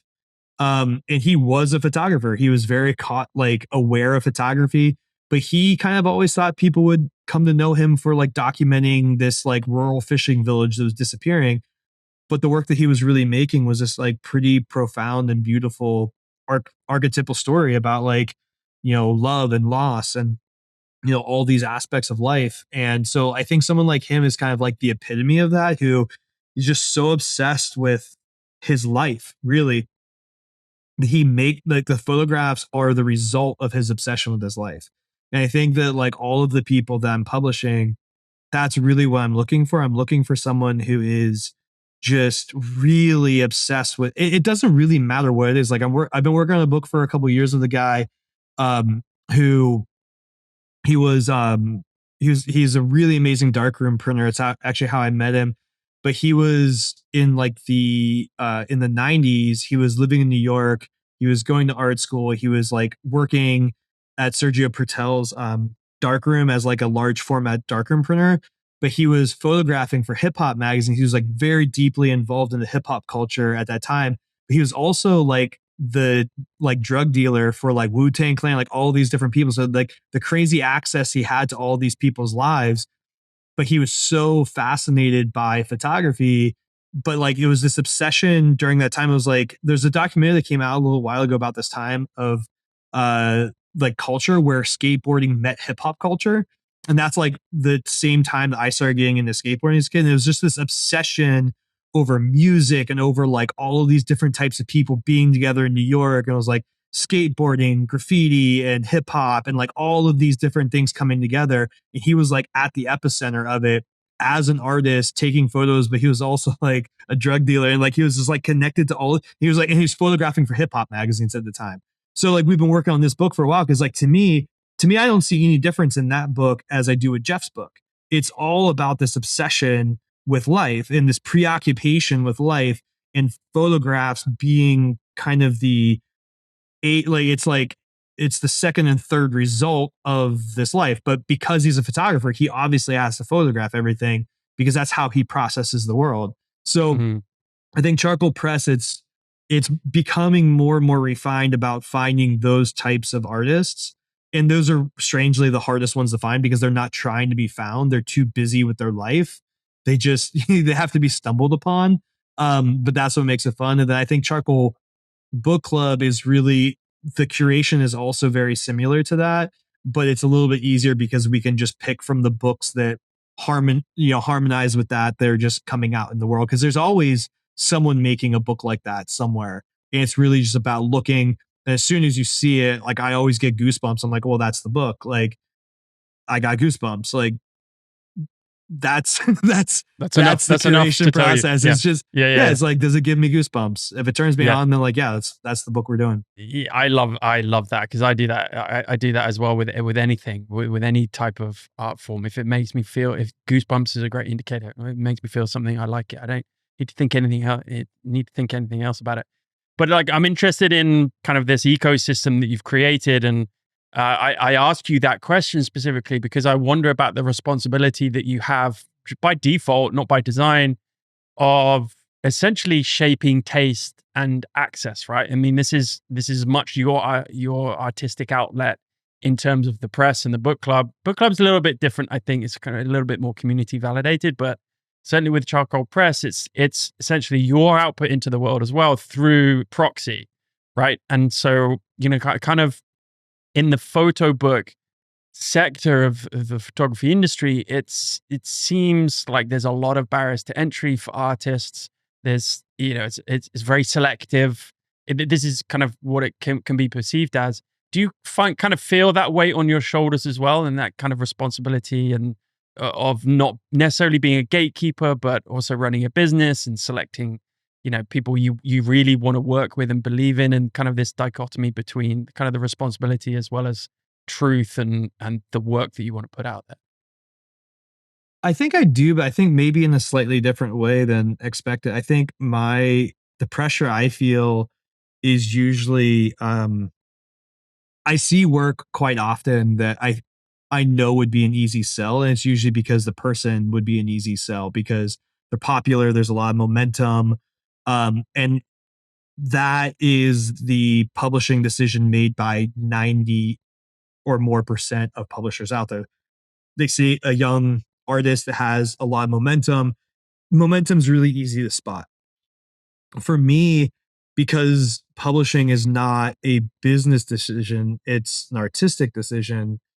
I'm looking for someone that it's like training an athlete. I'm looking for someone who wants to be punished. Like I'm looking for someone who desires the same thing that I desire, to be pushed to my limits, to be exhausted, to be pushed beyond what I think I can be creatively, to discover something in my own breaking that makes me go to the next level. And it's a very specific type of person. Um, because I know that that's what it's going to take to make something that I feel artistically interested in at the end of the day.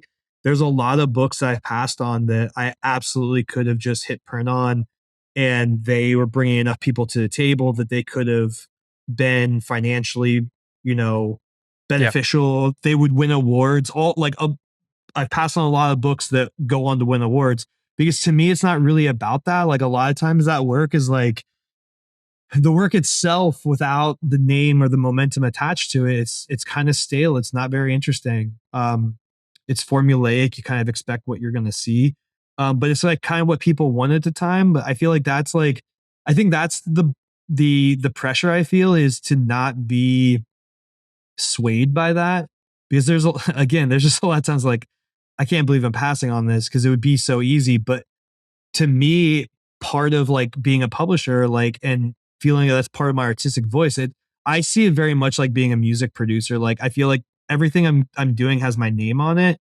Um, and I'm not getting paid enough from any of this to justify like doing something just because it would be popular, because it's like, why sell out if there's no money? Like, if I was being offered millions of dollars to like sell it, like, yeah, maybe I would consider it, but like, I'm not. It's like, there's not any of that, like, besides like some awards or some award money, or like, doing something that sells out quickly. It's just not interesting. It's like every one of these relationships that I get into, I feel like I'm marrying an artist for a certain amount of time. Jeff's book Sealskin took 10 years to make.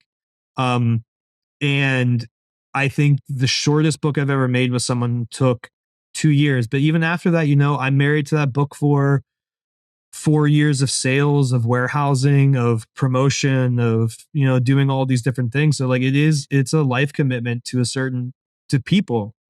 I think that's something that maybe photographers don't realize when they come into wanting to make a book. They see it as like a very kind of transactional thing. And this is something that we talk a lot about, Chico, is like, all these things you're entering into relationships with people. And it's why it seems like there's a high barrier of entry. And it's like, very selective. But really what it is, it's all relationship based. Like for me, if I'm going to work with someone, I know I'm going to spend a lot of time with them for at least 2 years. Lots of time arguing, lots of time discussing, lots of time of mentoring, sending them things they should listen to, sending them films, like all this back and forth.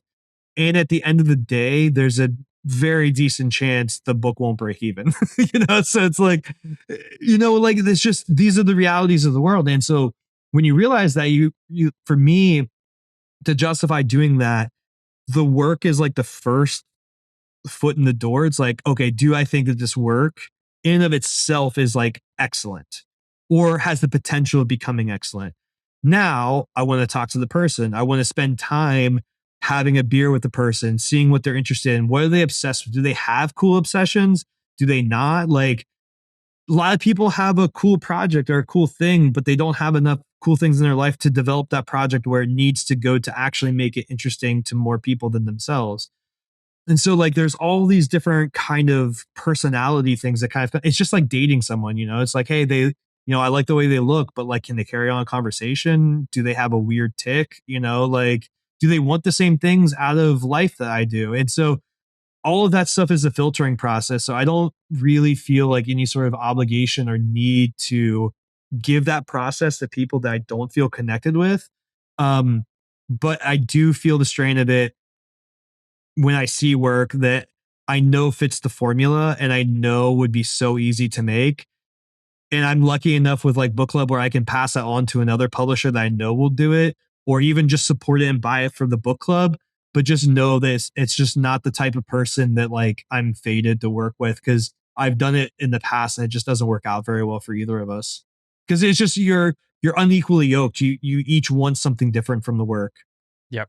Yeah. The relationship is so important. And yeah, I before I got into photobooks, really just didn't understand that how that worked and the length of time it takes to kind of really build that coherence with not just you and a publisher, but you and a publisher and the whole kind of ecosystem that surrounds it, right? As well as an audience. And it's interesting you mentioned there, like it's one thing making it work for yourself, but then you've got to think about actually making it appeal and connect with other people. And it's really interesting you talk about that because that must be a huge part of your role.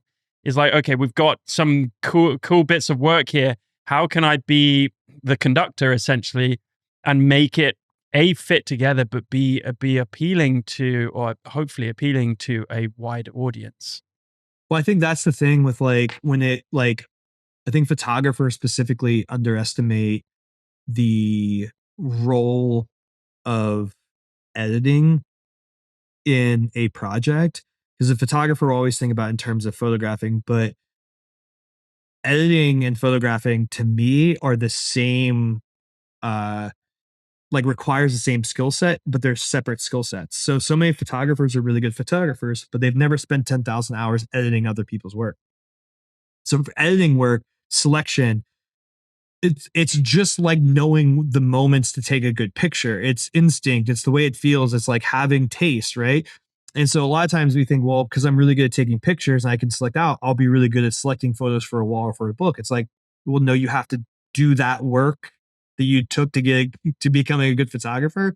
You need to do that when it comes to this. It's just to me, it is so obvious because it's the same in music. So like you can be a really great band but not really be good at putting together an album. So like there's people called producers and their job is to sit and listen to all the riffs you're writing and help you connect the dots between them and come up with a good idea. It's like, this one part of the song's not working. We recorded it. I've just been listening to, but I think we drop out and do this, but I think we actually need to like double time the speed and do this instead. And like, that's their job is to like help put puzzle pieces together. It's what film directors do. It's like all these different things that like become really, really important for the creation of a body of work. But like, we don't really understand that that is part of it because we don't think of the book as the final art form. We think of the book as a collection of pictures.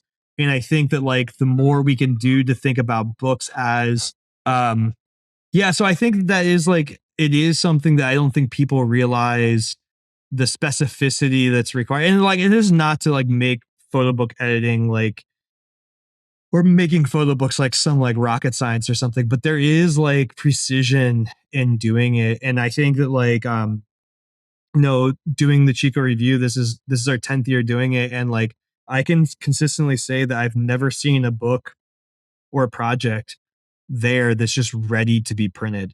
Um, Usually when I see that, I always say it's like I think that the work is at the stage of being an adolescent or like a preteen where it's just now starting to develop its own ideas of what it wants to become.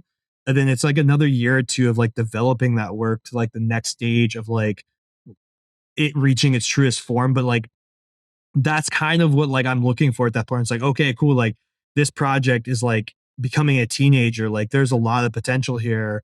How are you going to help it reach its fullest potential at this point? Like, what are the things you're doing in your life? How are you set up? Like, how can you help this project and this person get to a point where they discover something about the work that they didn't realize was a potential within? And I think that to me, like that aspect of discovery is what takes work from being a project and is very dictating. It's like having kids. Like there's a certain stage where your kids get to where it's like when they're small, you can just be like, oh, you're going to be a doctor and you're going to go to this school and this is what you're going to do. But it becomes like a teenager and starts having its own ideas of what it wants to do with its life. And your job as a parent becomes facilitating and kind of supporting it discover something. And that's the point that I feel like so many artists fuck up on is they hold down to like, no, you are a project about this. This is the book and I'm going to put you out right now. It's like, man, it was just starting to get interesting. It was just starting to transcend you and become something that you could be interested in, but you forced it to stay this like MFA school project thing that you started on just because you spent 4 years with it. Like, man, a lot of great books take 10, 15, 20 years. So like, cool, you spent 4 years, spend four more. It's going to change, you know? Yeah, yeah, That's why it's so yeah. important to like only work on something you're willing to spend your life doing because you're going to have to. So you might Yeah, as and well that enjoy that and yourself. that often separates the wheat from the chaff, right? It's those people that see it out. Yeah, it is really kind of because in that time is where the extra. I guess the difficulty is kind of knowing when it does end. I mean, a lot of these projects, certainly photographically, can just go on and on and on.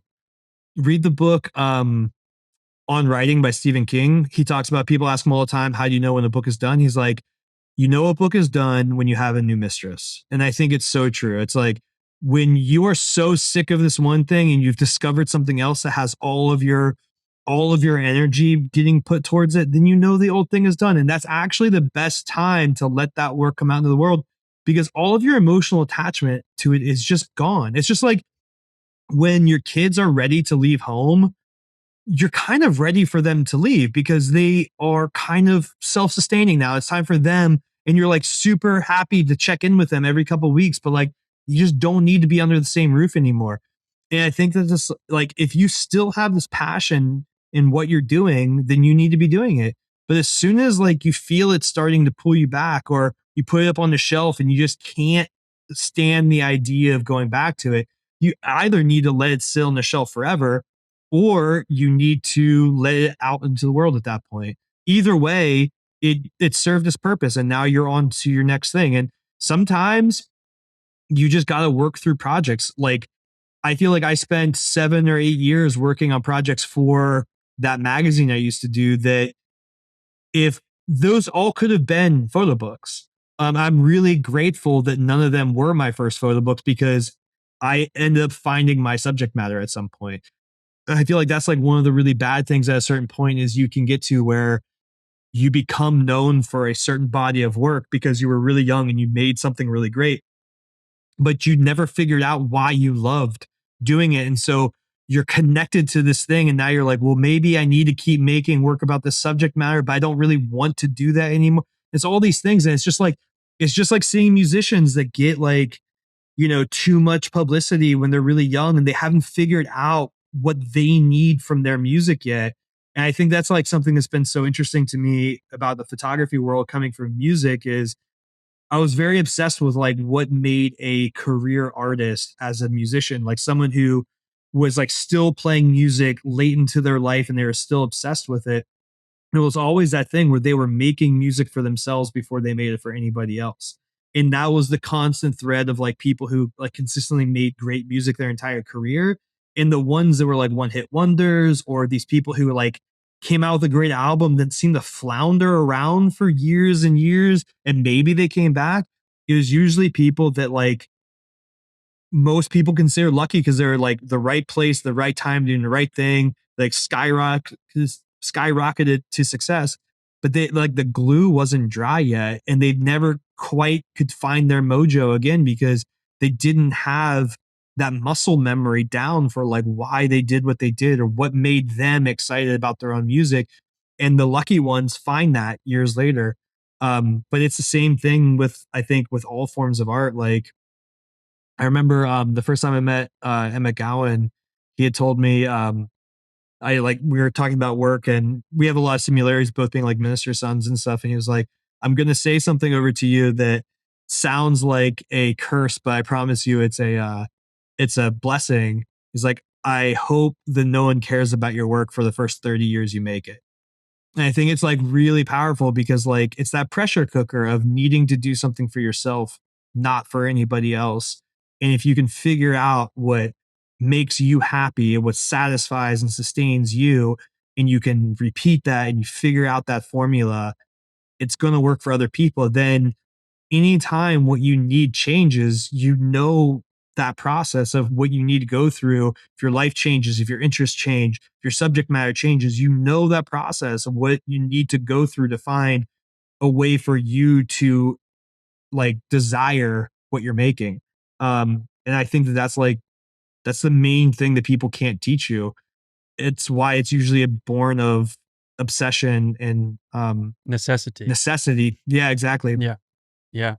I'm super interested and I care a lot about it as well. And I think this is kind of one of the last, you know, remnants of true photographic art in everything that you're doing, right? In everything that you have done for the photographic world, the photo book world, and you know, I can't speak enough platitudes about you and what you're doing. So, like, I'm fascinated by it. I'm still really green in it as well. So, and I know my audience, a lot of my audience is as well. And we have I started this online book club earlier in the year, and we there's so many people that come in there and they're just so amazed at just photo books generally, but you know, the artists and everything that we've talked about. There is a real thirst for it still, which is so nice to see and hear. Literally because we're in that time and attention economy. It's just like getting this shit in front of people. And going back to kind of my question about Chico, that's why things like Chico are super important and valuable as well. But tell us a little bit more about it and kind of the inception of it. Yeah. So again, Chico was built out of necessity. Ironically, it was I started it when we were still doing the magazine I used to do. Because I found out one year when we came back that one of our business partners hadn't been paying taxes on our company, and we needed to raise money to pay taxes in like 6 months. I was like, well, I had been a concert promoter. I was like, well, we can do an event, and I know the perfect place. We had found Chico because of that. We had done our second issue in Montana at Chico, and we had had lots of kind of ties to that place and the owner of that place for a while. And so we just kind of built it and it worked. And then I was like, well, I'm just going to keep doing this every year. And then the second year, that's when charcoal started. So I kind of started shaping it more towards a photo book. And it's just been kind of this refining process. But I think Chico is kind of the perfect example of why like set and setting are very important. I would say like Chico has so many filters built into it that by the time you get there, you're surrounded by exactly the people you want to be Hmm. isolated with for a week, because it takes a certain kind of person who like desires to go and be in Montana in the spring to be surrounded by, 100 other photography nerds, to put yourself on the line and like to show your soul, but then to want to connect with people. It's kind of just it's like summer camp. But I think that like again though, it's like for me, it is so much about need, because I need a community like that like once or twice a year. That's why I do any sort of workshops, is like I need to connect with people. And I think that's the thing that people forget, is it's just as edifying for the people that run it or for the people that speak at it as it is for the people, because we all get energized and then we take that energy and we use it throughout the year. But like, you kind of need to come back and plug back into that source every so often.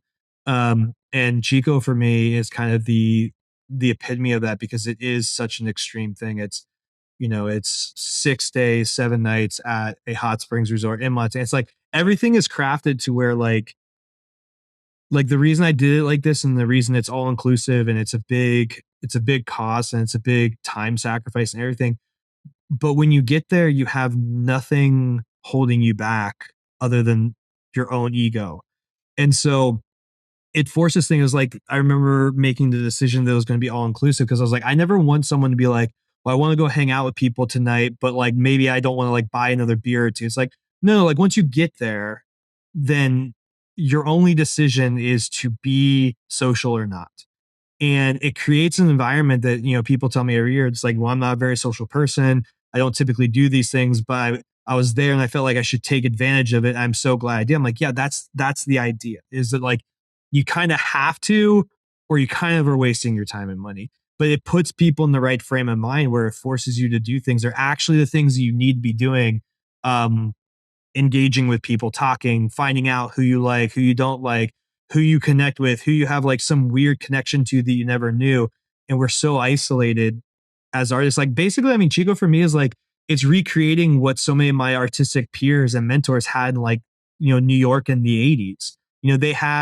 They were living in places where you would like go out to the corner bar and like you would just end up meeting someone that you needed to for your career, but you're all in the same place because you had to be there. And so Chico was like a way to do that on our terms, where it's like, okay, well, none of us live in the same place anymore, but we could bring the photo book world to my favorite place every year. And we could set up this thing where like everyone will be here. This is the one way that like, if you want to get into the mix for the first time, if you come here, it's almost harder to not become in the mix and Yeah, to yeah, like, yeah, yeah, yeah. be part of the community, because you're bringing, and then you also have this cohort of like 80 other people around you now, who like, now you are a crew, and like doing stuff at like all the book fairs. We've been doing these like alumni meetups at all the book fairs around the world. And it's cool because like every meetup we have will have 50, 60, 80 people there, all from different years of Chico. Half of them don't know each other. And it's these like awesome networking things that like I never even had in my college, and I never did MFA. And most MFA programs don't even have that type of like community engagement with alumni. And so it's really cool to be kind of creating this thing that doesn't really exist anymore, but doing it, and also it being something I always wanted to be a part of and never really got to. But now we get to it, and it's 100% on our own terms. And so it's really exciting and really fun. And I think that like for me, that's the thing that like is the biggest reason to do it, is like every year I find like so many more people that are doing it for the same reason me. And honestly, because I think of all those filters, many of them are coming to the photography world in the same way I did, which is from the outside. It's from a different career, a different path, not an MFA, not from the inside.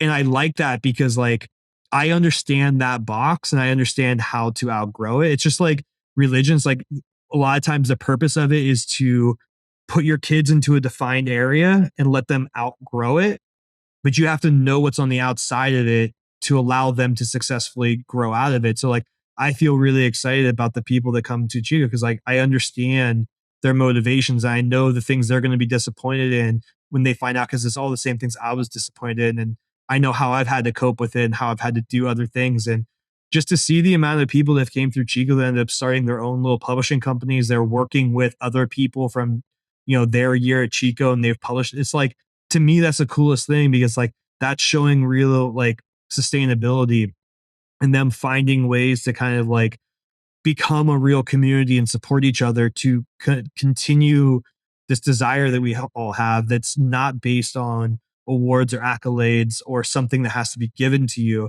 but it's something that can be supported through your own desire and through people that believe in you. And I think that's like the only real way to make anything. Yeah, well said. And we need more people like you. We need more community. events like Chico, and I know there is a lot of kind of filters applied to it, whether that's cost and the application process, and everything that goes into the people that are there and the reviewers, right? That's kind of the whole essence of it.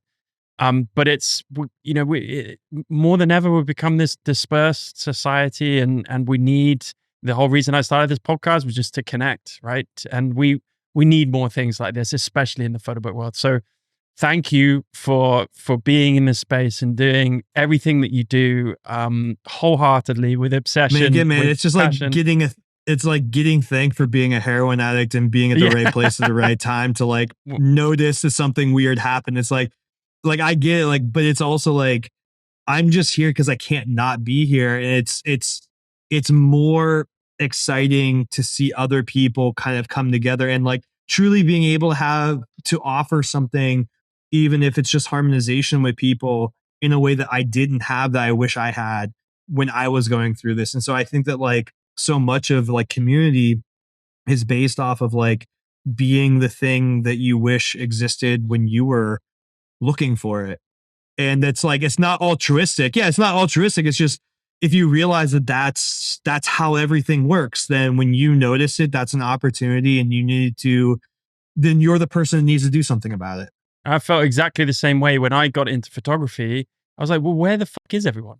And why are we not all connecting? And, in a non kind of, I mean, we can nerd out as much as we like, but in a non kind of gear photo club way that obviously has its place for people. But like, where's the community in the photography world? So yeah, where exactly, and where are we going to kind of, is one thing getting inspiration from a book or from someone you see and from someone's works. It's another thing getting inspiration from social connections and connections with people who just share the same love that you do and might be at the same stage that you are and share the same fears and worries and questions.